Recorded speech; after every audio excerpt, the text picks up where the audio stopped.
Big news, the FDA is making it easier to edit people's DNA.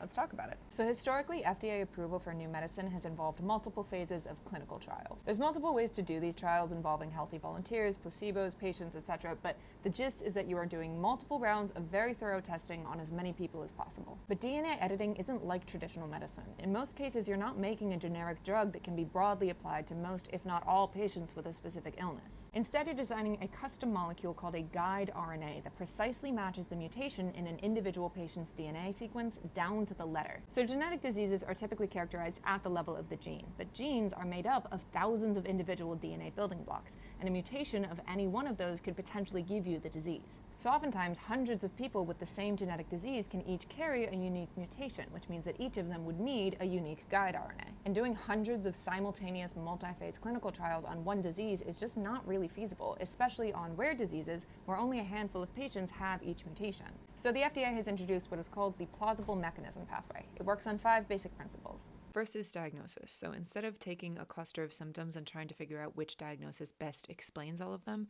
doctors instead look directly at a patient's DNA and identify the specific mutation that is causing the symptoms. Number 2 is the medicine itself. So again, in the case of DNA editing, you're not designing a pharmaceutical drug with broad applications like a steroid or an antibiotic. You're designing a guide RNA that uniquely targets the individual mutation that's making somebody sick. Number 3, the disease has to be well understood. You need to be absolutely certain that A, there are no other options for treatment available, and B, if nothing is done, the patient is going to have an unacceptably low quality of life, if they live at all. Number 4, you have to show that it works in the lab, so you don't get to skip testing it entirely, you just get to skip the part where you test it in humans. And number 5 is proof of clinical benefit. Now this is a little odd because it does require one person to go first. Essentially, they're treating individual patients as miniature clinical trials so that they can figure out if patients with the same mutation should be allowed to get that medicine in the future. And instead of requiring 2 patients, so one to receive the treatment and one to receive the placebo, you can compare an individual patient to themselves before and after receiving the treatment. Now this is only going to be done in rare and extreme cases, so it's mostly intended for babies and very young children who have rare diseases and no other options. And if you want an example of how it's actually going to work, my video on baby KJ would be a great place to start.